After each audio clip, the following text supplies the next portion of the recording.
Welcome to this introductory video on the Key Stage 3 and 4 reports machine. I'm going to start straight away by opening the file I've got from the website, and I do need Microsoft Excel to do so. Once you open the file, you'll be greeted with this message. You do need to enable macros to get the system to work properly. So we're just going to click through that. I'm also getting this security warning. To set up your license, initially you do need to enable the content that allows the system to communicate with the licensing server and allow you to unlock the system using your unique product key. You also need an internet connection to be able to do that.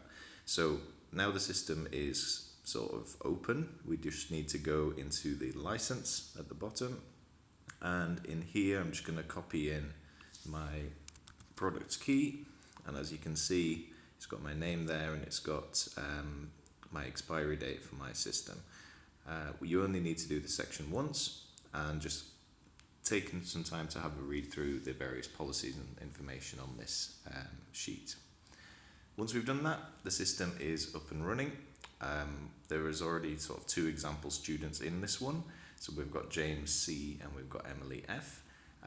Of course, we've got up to 35 different students we can use the system for.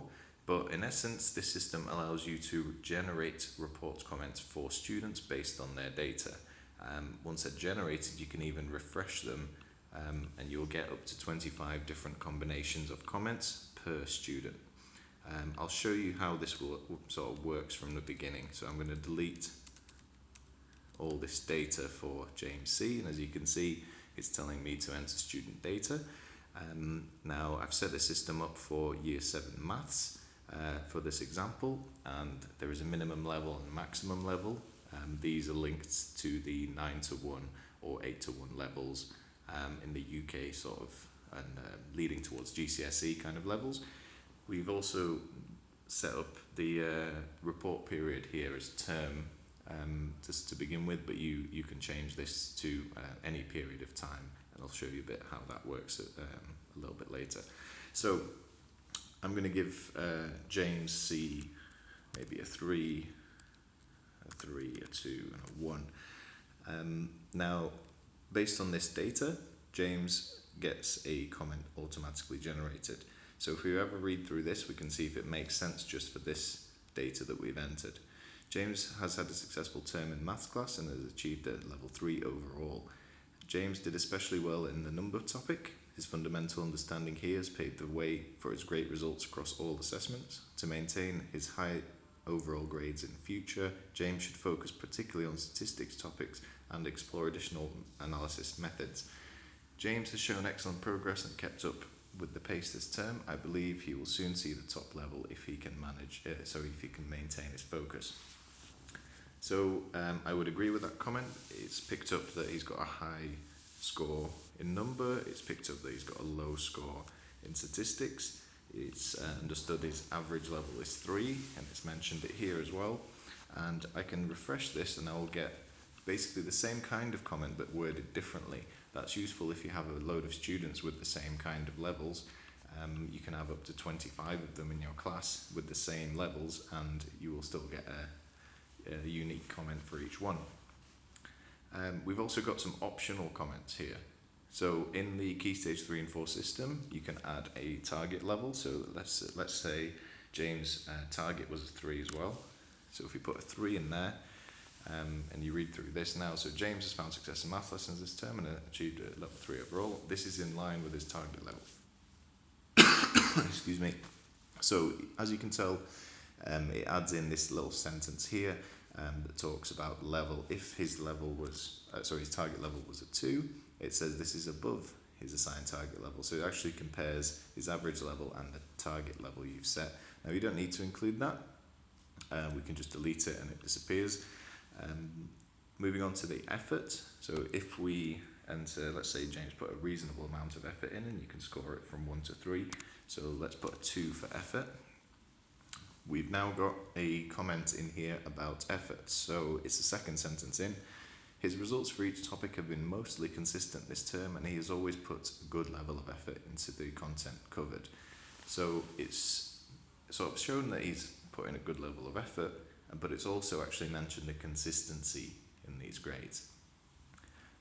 This box actually uses 2 data points rather than just effort. It also considers consistency, so you can make comments about consistency and effort at the same time.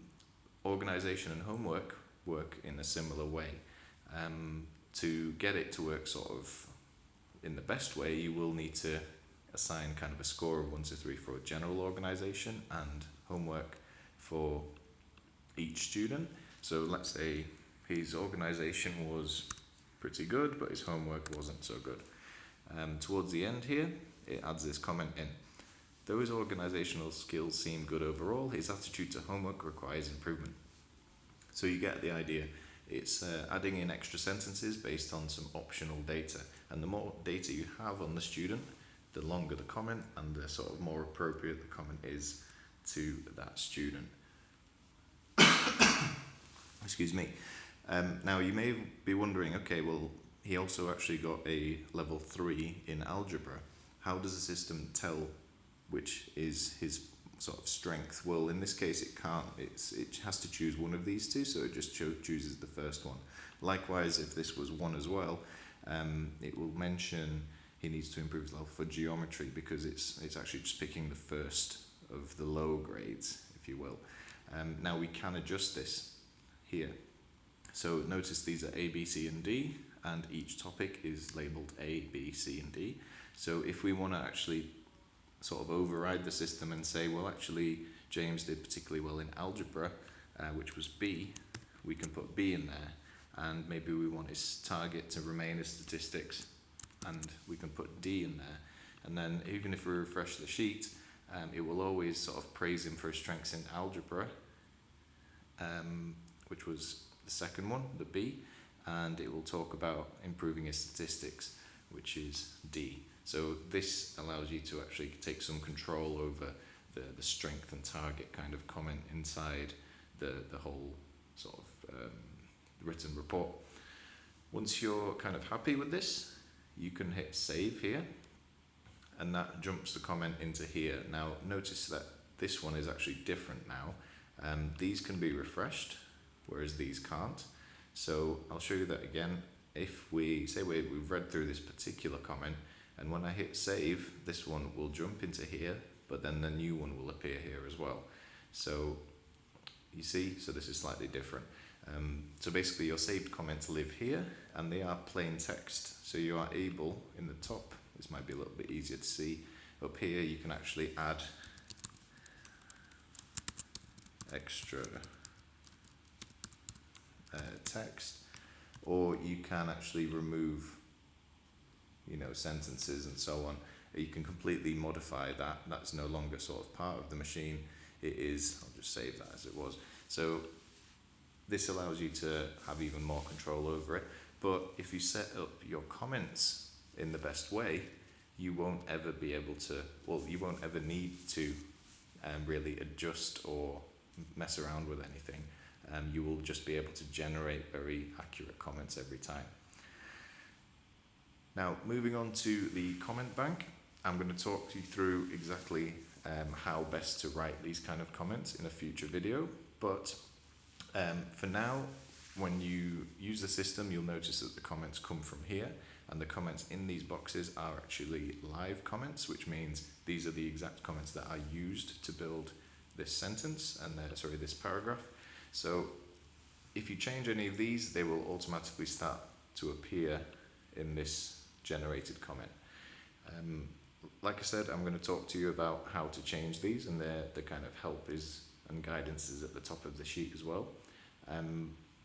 But for now, just so you're aware, this is where it is. We've got sentence 1, which is the intro. We've got an optional sentence talking about the target comparison. We've got a sentence about the effort and consistency, the strength, sort of the best topic, the weakest topic as the target. We've also got organisation and homework, and finally the conclusion. So it's up to a sort of 7-sentence structure, which is detailed on the website. But The key things to remember as well is if you have not yet completed all 4 topic levels, it doesn't matter. It will only use the 2 that you have completed, and it will only make reference to those as long as we don't adjust it to make reference to the ones we haven't done yet. It will only mention these 2. So let's see what it says here. So it's actually said, even though we got 3 for both, it said his number work was particularly good, and he needs to improve his understanding of algebra. So even though they're the same, it's just automatically picked this one as the strength and this one as the target. Of course, we can flip that over here, and so on. Or for a student like this, you may want to edit it manually here as well. Once you have saved your comment, you are simply able then to copy it as plain text and paste it wherever you like. So that's it for the general intro to this Key Stage 3 and 4 edition. There is a trial available on the reportsmachine.com. You can have a go at the system yourself and have a play with the comments and so on. And if you choose to upgrade, you'll have full access just like you see here. Thank you for watching.